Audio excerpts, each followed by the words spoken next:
The 2021 NFL Draft is about 3 months away, and Chris Lovitt and I recorded our first mock draft of the year. Don't forget to leave a like and subscribe for more NFL videos. Jacksonville Jags obviously have the first pick, and I think that might be the clearest number one overall pick that we had in a while. I mean, it has to be Trevor Lawrence for the Jags. They desperately need a quarterback, and with Urban Meyer now, they have someone that can definitely handle like college quarterbacks and know how to get the best out of them. So it's going to be Trevor Lawrence. His career was crazy at Clemson. In total, he had 90 touchdown passes to just 17 interceptions, and yeah, he was clearly the best quarterbacks for a while in college. Yeah, and it's kind of been known for years that Lawrence would be the number one overall pick of the 2021 draft. And yeah, it's a perfect situation. Like you mentioned, the Jags have just got Urban Meyer, and if you're having to, completely start over and build a whole new franchise, then Trevor Lawrence is pretty much the perfect person to start that with. So yeah, I can't see this pick changing. I definitely think Lawrence is going to the Jags. He's just a very complete passer already. It's only going to get better with years to come. And yeah, who knows? Maybe they can even achieve something in year one. Obviously, that's going to depend on the rest of the team. But yeah, who do you have as to go at the number 2 spots to the Jets? So I think this is a really, really interesting pick, and it's going to come down to whether Robert Saleh wants to give Sam Darnold a year, under a different coaching scheme. I think it's possible. Darnold hasn't really had too much to work with. The Jets did a decent job of getting him a franchise tackle last draft. In this scenario, I'm going to go with that the Jets do give Darnold another year and try and work with him. So I've got them taking Penei Sewell, the left tackle from Oregon. He's about as complete a day one NFL offensive line starter that you can get.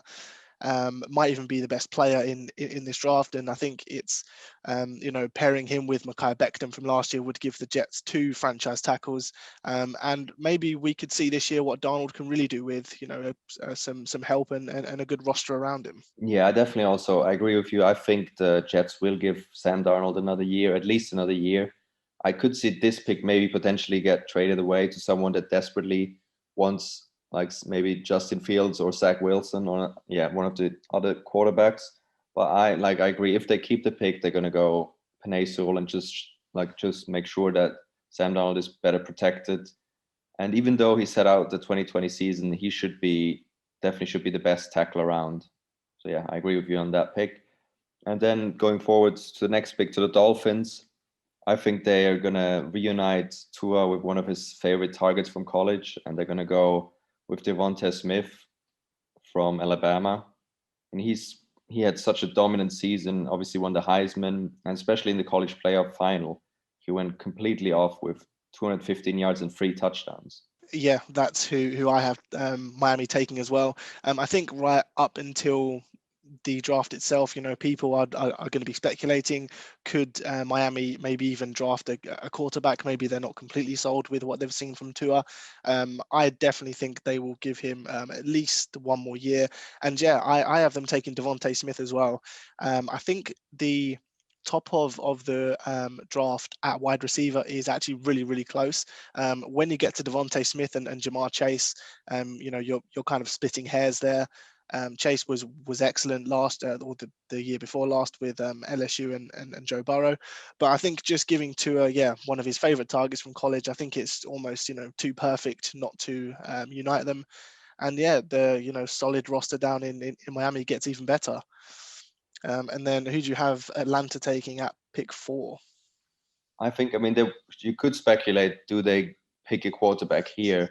I think the problem is just Matt Ryan's contract is almost immovable, and I think they're just gonna, just like with the Jets, I think the new head coach there, Arthur Smith, is gonna stick with Ryan and give him at least another season.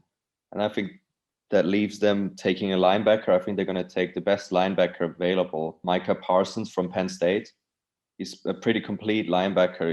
Has incredible speed, and he set out 2020 as well. But I think they're gonna be very happy with him. Yeah, that's definitely one route that the Falcons can go. I mean, outside of Dion Jones, they're very thin at linebacker anyway. And I do agree with you that I think they'll give Matt Ryan at least one more year. But I have them drafting a quarterback to sit behind Matt Ryan for that year, so I've got them taking Zach Wilson. Um, bit of a Joe Burrow story. He really wasn't that highly rated before the season that's just finished. But yeah, he was excellent. He's pretty much shown all of the characteristics that you would want from your quarterback. A strong arm, can make all the throws, and yeah, I think sitting behind someone like Matt Ryan would be perfect for a young quarterback. Oh, interesting. So you have Zach Wilson actually going before Justin Fields in your mind?